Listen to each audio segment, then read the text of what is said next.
Assalamualaikum warahmatullahi wabarakatuh. Perkenalkan, nama saya Bayu Nugraha dari kelas 4D eh, dengan NPM 23106311 Teknik Elektro 2023. Di sini saya akan meresum praktikum dengan judul pengenalan sistem operasi, spesifikasi komputer dan perangkat keras. Mata kuliah Praktikum Arsitektur Sistem Komputer. Pertama, latar belakang. Sistem operasi merupakan perangkat lunak inti yang bertanggung jawab dalam mengatur semua aktivitas dan sumber daya di dalam komputer. Ia menjembatani interaksi antara pengguna dengan perangkat keras, sekaligus mengelola aplikasi dan proses yang berjalan. Tanpa sistem operasi, perangkat keras komputer tidak akan berfungsi dengan efektif. Windows merupakan salah satu sistem operasi yang paling banyak digunakan di Indonesia karena antarmuka grafisnya yang ramah pengguna serta kompatibilitas yang tinggi dengan berbagai aplikasi. Sistem operasi juga memiliki peran penting dalam pengelolaan memori, keamanan sistem, serta pengaturan proses startup dan multitasking. Pengenalan sistem operasi. Definisi sistem operasi sendiri merupakan perangkat lunak utama yang mengelola sumber daya komputer serta berfungsi sebagai penghubung antara pengguna dan perangkat keras. Fungsi utamanya adalah untuk manajemen memori dan proses, mengontrol input-output, mengelola file dan penyimpanan. Contoh OS yang digunakan adalah Windows 10, Windows 11, Linux, macOS. Dalam sistem operasi ada Task Manager. Task Manager sendiri merupakan alat pada Windows untuk membantu memantau performa sistem secara real-time. Selanjutnya ada spesifikasi laptop yang digunakan. Laptop Advanced Work Pro menggunakan sistem operasi Windows 11 Home SL dengan prosesor Intel 64 Family 6 kurang lebih 1,5 GHz atau Intel Core i5 Gen 10. RAM fisik sebesar 8 GB namun hanya sekitar 21 GB yang tersedia saat digunakan, menunjukkan beban multitasking cukup tinggi. Virtual memory disetel maksimal 9,4 GB dengan 8,3 GB sudah terpakai. Penyimpanan sistem berada di directory C.2 Windows. Koneksi jaringan menggunakan Wi-Fi Intel AC9560 dengan IP DHCP 192.168.100.170. Secara umum, laptop ini cukup untuk tugas ringan, namun disarankan upgrade RAM jika digunakan untuk aktivitas multitasking yang intens. Kemudian analisis penggunaan sumber daya pada laptop Advanced Workflow.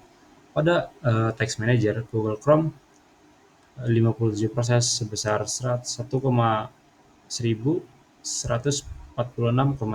MB. WhatsApp menggunakan 373,5 MB, Microsoft Word 229 MB, Arduino IDE 150 MB, anti-malware service 130 MB, Windows Explorer 73 MB, desktop Windows Manager 75 MB, manajer tugas 55 MB, cari 10 instansi 43 MB, Microsoft Edge 41 MB, terminal 32 MB. Kemudian pada startupnya yang diaktifkan OneDrive, RTK Audio Service, layanan audio Realtek. Yang dinonaktifkan Copilot, Intel Graphics Command Center, koneksi ke ponsel, Microsoft 365 Copilot, Microsoft Teams, Microsoft Edge, perangkat seluler, Power Automatic Desktop. Nah, dari data tersebut menunjukkan Google Chrome menggunakan RAM yang cukup banyak, yaitu sebesar 1146,3 MB atau 1,2 GB dari total RAM yang tersedia. Menunjukkan bahwa laptop hanya untuk multitasking ringan. Jika ingin menggunakan untuk multitasking berat, dapat untuk mengupgrade RAM dan SSD jika diperlukan.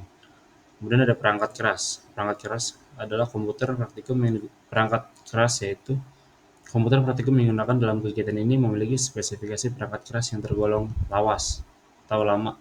Motherboard yang digunakan adalah M-Tron ZX 1945LM4 dengan soket 478 yang mendukung prosesor Intel Pentium 4 dan RAM tipe DDR2. Prosesor yang digunakan adalah Intel Pentium 4, sebuah prosesor single core generasi lama dengan kemampuan terbatas untuk komputasi modern. RAM yang tersedia DDR2 2 GB dengan kecepatan 660 MHz. yang tergolong sangat rendah untuk menjalankan sistem operasi atau aplikasi masa kini secara optimal. Komputer ini tidak dilengkapi dengan hard disk sehingga tidak mampu menyimpan data atau menginstal sistem operasi secara permanen.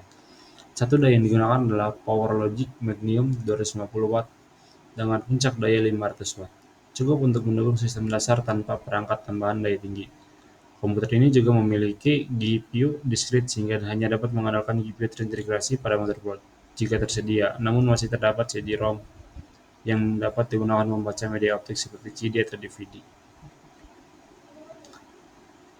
Kesimpulan dari resume praktikum kali ini adalah praktikum ini memberikan pemahaman yang komprehensif terhadap sistem komputer baik dari sisi perangkat lunak maupun perangkat keras.